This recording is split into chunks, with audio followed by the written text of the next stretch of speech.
Hi, welcome to Miss Annette's little farm in the big city. All right, you guys, the goats are in a bad mood. I have them in the paddock because I have not gone to the store to get the chicken wire to protect my new trees and my new bushes. And also, we're doing this. We planted some grass seed, and so we're trying to yet again to grow some grass here, but we'll see what happens. Anyway, before we get started with the day, I wanted to sit in the reading TP and talk about a couple of things. All right, you guys, here we are in the reading TP, and we're in the reading TP because something very special is happening. My friend, Mr. Aaron, has written a book, and I ordered it, so I wanted to open it and share it with you guys. So I have known Mr. Aaron for a very long time. I met him at a job fair. I was talking to a lot of people, and Aaron came up and we struck up a conversation. And I felt like it was really important to stress to him what influence he would have on the lives of those young ones, to show that men are also teachers and not just women. Anyway, Mr. Aaron and I ended up working together for years and years at different places. And eventually I went on to teach at a school, and he went on to teach at a school, but we kept in touch. And he is a father now, a married father with an adorable son, adorable. Anyway, he wrote a book about his experiences, and I think that's what it's about. It's not a fiction, it's nonfiction. But let's go ahead and open this up and see. I'm very excited to share this with you guys. And I will also be sharing a link if you are at all interested in purchasing his book. Let's get it open. It is called Lightning in a Book: Poems, Rhymes, Affirmations, and Sometimes Lightning in a Book. Oh my goodness. It's very inspirational. A timeless collection of captured moments that soulfully, therapeutically push perseverance. Oh my goodness, you guys. All right, so this is Mr. Aaron in the back, and he probably thinks it's silly for me to keep calling him Mr. Aaron because he is Aaron to everybody else. Oh my goodness, he signed it. Let's read it. Annette, thank you for everything from day one. You've been helpful and supportive, encouraging, and a pure light to have in my life. I truly appreciate you being an amazing friend. Keep going up. Aaron Bemmel. I can't even say his name. You guys. Okay, we have to take a minute. I gotta get it together. I am so proud of him. I am so proud of him. And just the things that he does for the youth here in our city. He has done so much. So I am so proud that he still considers me a friend. Okay. Well, I will definitely put the link to his book in the comments section, or in the descriptions. I would definitely put a link to his book in the description. I'm sorry, I'm so shook up, you guys, but I just wanted to share this with you. It's just something so personal, and you guys are so dear to me. I just needed to share this with you. Oh boy, I didn't expect to cry. I hardly ever do that. Okay. Get it together. And here we are on the little farm on a beautiful day, but it is super windy, you guys. So I hope the sound is okay. I finally figured out my mic, which was kind of embarrassing because it was something really super simple. So hopefully you'll be able to hear me pretty good today despite the wind. It's very windy. But today we need to go around because as I'm working, and I've been doing a little bit of here and there, you know, working this and that, I keep seeing things that I think, oh, I need to do that. Oh, I need to do that. Oh, I need to do that. And what I need to do is get my garden journal, get my pen, and write all those things down so that I can prioritize what I think I need to be doing. And in that, by writing it down and prioritizing it, that will help me kind of get it off of my mind. So when I see it, I know I've got that on the list. It's going to be taken care of, but it's not a priority. Or, yeah, I need to do that right now. So today we are going to go around the little farm and we are going to look at the millions of things that I need to get done. And some of them may be really super tiny and some of them are going to be really great big. Grab your garden shoes so we can walk around and get that list started. Okay?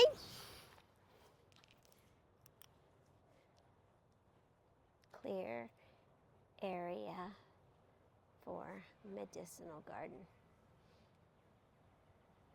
One of the things that has really been bothering me, and it's been bothering me since we put in the little greenhouse here on the little farm, that this spot used to be where I had my cold frame, and I took that out because I now have a little greenhouse that I use kind of like a cold frame. Anyway, so this area right here is a mess, and the other week I dug up the sidewalk that we kind of had here so that I could kind of get an idea of this space and what I want to do with this space. And honestly, I want to build a medicinal garden with some medicinal herbs that I don't have in my herb garden. And I want to incorporate more herbs into all of my gardens, but I want to specifically make this one with a few more medicinal things that I really want to grow. However, I'm having a hard time coming up with what I want. I know the plants that I want.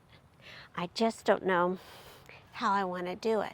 Do I want to make 3 tiers, you know, a tall, then the middle, and then a bottom tier? Or do I want to make it round? I mean, I want it to be something that when people look at it, they say, oh, that's really nice. So I have a lot of ideas floating around in my head, but I just cannot pinpoint it. But I definitely want to do this, and I've got to get started on it soon. So one of the first things I probably will do before I even finalize the design is get all these plantings out of here and find them a good home while it's still early in the season and they can have time to build their root systems and establish themselves where I move them. So at least we can get that step done. And while I'm doing that, maybe I'll come up with this grand idea of what I want to do with my medicinal garden, because I want it to look really sweet. The medicinal garden is not going to be a huge garden. Nothing on the little farm is, but I already have this idea of what I want to plant there. I have the seeds. I just have to come up with this design.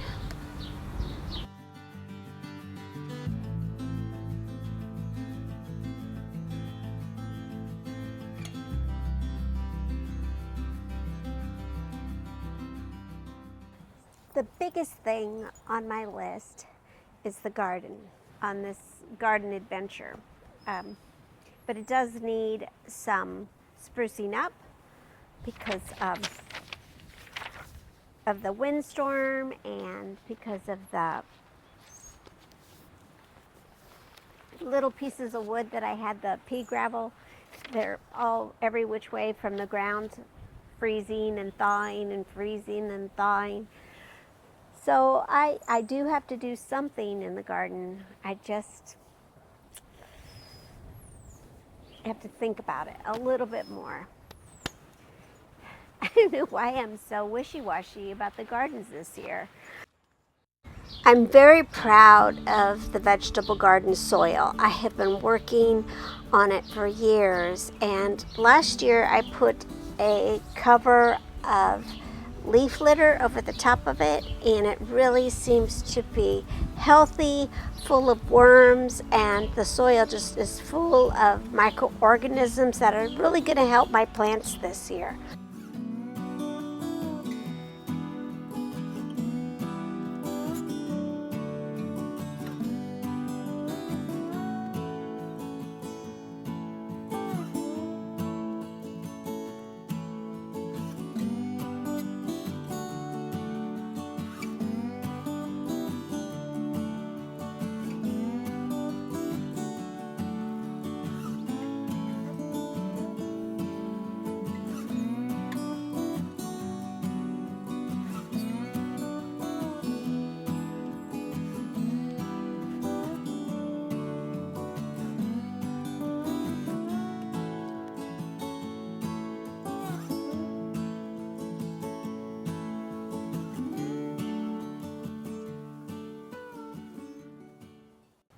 Here in the herb garden, I have been putting wattle fences up from all the willow that we made, or from all the willow that we grow here on the little farm.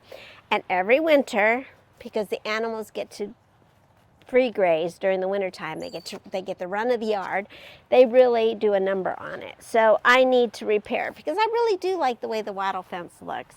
So I need to repair the wattle fence, but that may be later in the year when I get some willow. But that I need to just put it on my list so that I can put it off my mind.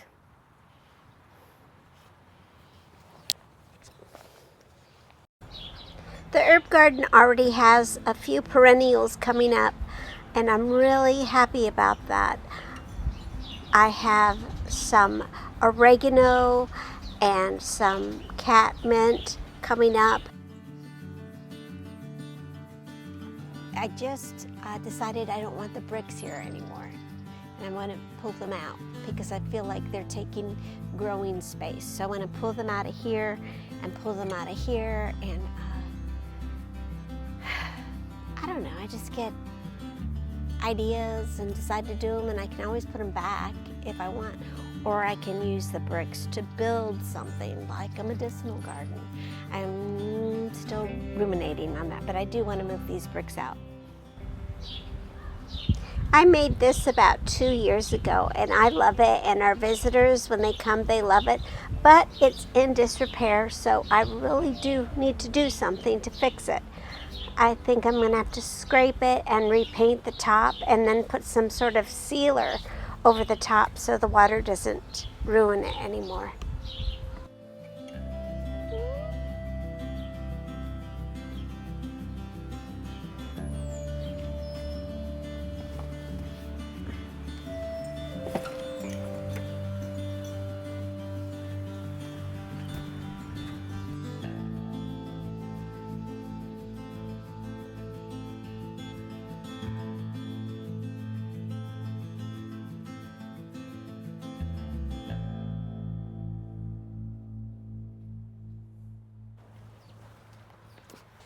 This pot is broken. Now, am I going to replace it?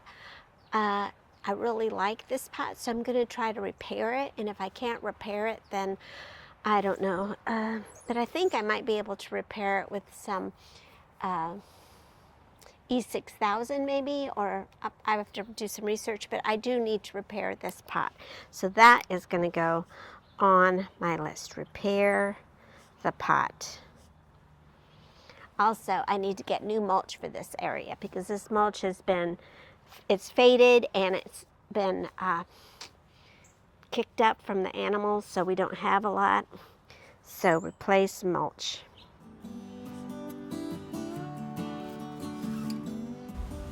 We have some tree problems here on the little farm, and this mulberry tree is growing between our fence and causing the fence to get all whopper-jawed.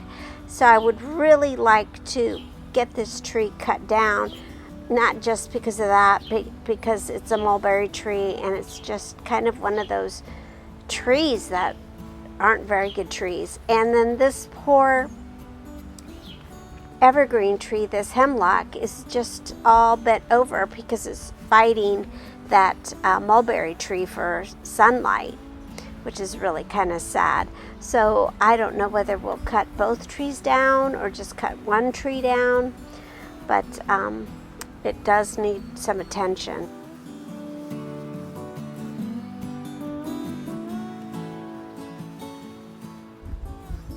And we're thinking about cutting the hemlock tree that is in the shade garden. I think we'll still be getting plenty of shade there because of the willow. But the willow and the hemlock are not copacetic. They are growing into each other, and the poor hemlock is just really suffering. So we are thinking that we'll probably cut down the hemlock here in the shade garden, which makes me a little bit sad, but at least it's not the willow.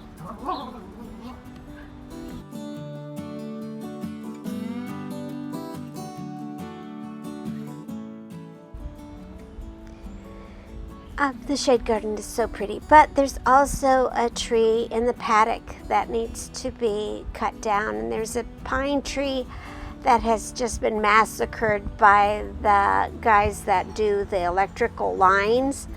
So we'll be cutting down that pine tree as well, and I'm hoping that we can cut some of this mulberry back as well.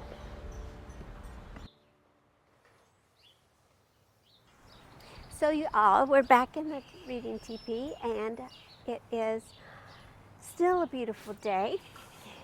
And since I made this list, now I need to start thinking about prioritizing and getting some of these things done. But how I think I will approach this is I think that I will do a lot of the little jobs all at once, and then leave the big jobs and then do those one at a time, since a lot of them are small jobs. I think that's how I'm going to do it. But you never know. I may change my mind. I may get a whim and decide to do a big job all at once. Who knows? Who knows what you're going to tune into here on the little farm when you come for a visit. You just never know what I'm up to, do you? I just want to share that with you, how much you mean to me. And having your comments in the comment section, it's like having a cup of tea with you all and just sitting there and sharing your experiences and your knowledge. There's some very knowledgeable people in the comments. It's almost embarrassing for me to be piddling around with my novice skills here with all these experts watching, but I sure do appreciate you, and you know who you are. I just wanted to remind you how much it means to me to have you watching me on the other side of the screen, and how much it means to me that you give me your time. One of the most precious gifts that we have is our time, and that is not lost on me, how precious that is, that you give me yours. Thank you. Thank you so much for stopping by and visiting me here on Miss Annette's little farm in the big city. Take care of yourself and take care of each other. And I will see you next time. Bye. Love you so much.